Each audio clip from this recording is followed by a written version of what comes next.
ভিডিওতে আমরা সপ্তম শ্রেণী দ্বিতীয় পর্যায়ক্রমিক মূল্যায়নের সংস্কৃতে 3 নম্বর স্কুলের প্রশ্ন উত্তরগুলো আলোচনা করব। একে দিয়েছে বন্ধনী থেকে উপযুক্ত বিভক্তি নিয়ে শূন্যস্থান পূরণ করো। আই হবে বালিকা নেত্রাভ্যাং চন্দ্রম পশ্যতি। 2 হবে মৎস্যা জলে বসন্তি। 3 ফলানি বৃক্ষাৎ পতন্তি।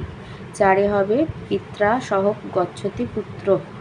5 বিদ্যাং বিনা ন সুখম। 6 হবে বৃদ্ধা দুঃখাত ক্রন্দতি। 2 আছে বাংলায় অনুবাদ করো। আইতে আছে পুত্র শোকেন দশরথ প্রাণান ত্যাজ্যতি স্ম।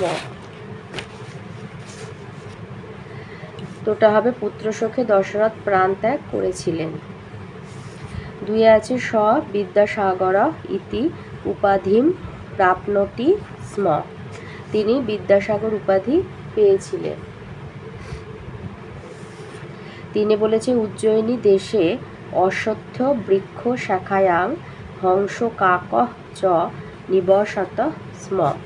উজ্জয়িনী দেশে অশ্বত্থ গাছের শাখায় হাঁস ও কাক বাস করত।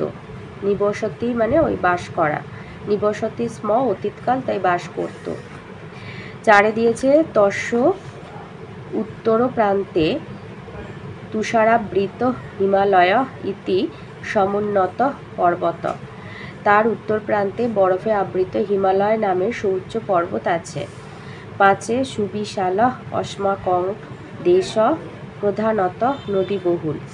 আমাদের সুবিশাল দেশ প্রধানত নদী বহুল। 6 দিয়েছে নদীনাং তীরেষু স্থিতানি স্থানানি সুফলানি শস্য শ্যামলানি চ ভবন্তি। নদী তীরে অবস্থিত স্থানগুলি সুফলা এবং শস্য শ্যামলা হয়। 3 আছে অর্থলেখ মার্গ সহসা অতীব দুহিতা সব আর বৈহি। তাহলে মার্গ মানে হচ্ছে পথ, সহসা মানে হঠাৎ, 3 অতীব মানে অত্যন্ত, 4 দুহিতা মানে কন্যা, 5 সব মানে মৃতদেহ, আর 6 বৈহি মানে বাইরে। 4 দিয়েছে অর্থসহ অব্যয়গুলি দ্বারা বাক্য গঠন করতে বলেছে। অধুনা কদা প্রাত দিবা ন আর অদ্য। তাহলে অধুনা মানে এখন, অধুনা অহং পঠামি। 2 দিয়েছে কদা মানে কখন, কদা কস্য কিং ভবতি কো জানতি, মানে কখন কার কি হবে কে জানে। 3 প্রাত মানে প্রভাতে, প্রাত সজ্জাং পরিত্যাজেত, মানে প্রাতকালে বিছানা ত্যাগ করতে হয়। 4 দিবা মানে দিনে, বয়ং দিবা বিদ্যালয়ং গচ্ছাম, আমরা দিনের বেলা বিদ্যালয়ে যাই। 5 আছে ন মানে না, কদাপি মিথ্যা ন বদ, মানে কখনো মিথ্যা কথা বলবে না। আর অদ্য মানে আজ, অদ্য মম জন্ম দিবস, আজ আমার জন্মদিন আমার। আচ্ছা, 5 আছে শব্দরূপ লেখো। অস্মৎ শব্দের শব্দরূপে পঞ্চমীর এক বচন। অস্মৎ শব্দ, অস্মৎ মানে হচ্ছে তোমার সর্বনামের যে শব্দরূপ সেখানে যাবে। অস্মৎ মানে হলো আমি, এই যে অস্মৎ শব্দরূপ, অস্মৎ মানে হচ্ছে আমি।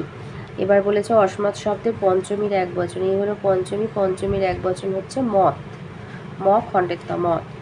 2 দিয়েছে প্রতি শব্দে প্রথমার বহু বচন।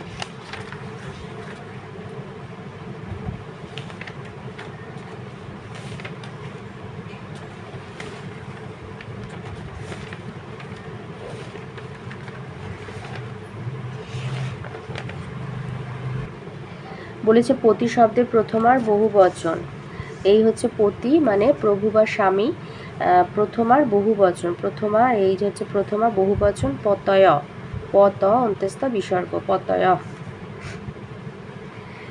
3 দিয়েছে সুধী শব্দের দ্বিতীয়ার এক বচন, বলেছে সুধী শব্দের দ্বিতীয়ার এক বচন হচ্ছে সুধিয়ম, সুধী শব্দের দ্বিতীয়ার এক বচন সুধিয়ম, সুধী মানে পণ্ডিত।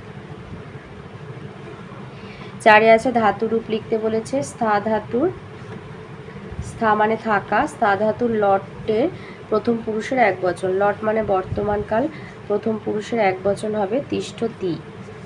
তাহলে স্থা ধাতুর প্রথম পুরুষের এক বচন হচ্ছে তিষ্ঠতি, স্থা মানে থাকা।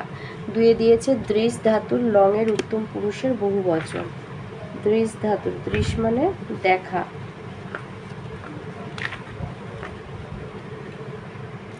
আচ্ছা, লং মানে হচ্ছে অতীতকাল, তাহলে দৃশ ধাতুর অতীতকালের উত্তম পুরুষের বহু বচন। তাহলে এই হচ্ছে লং অতীতকাল আর উত্তম পুরুষের বহু বচন। এই হলো উত্তম পুরুষ, বহু বচন হবে অপশ্যাম। তাহলে দৃশ ধাতুর লংয়ের উত্তম পুরুষের বহু বচন হবে অপশ্যাম।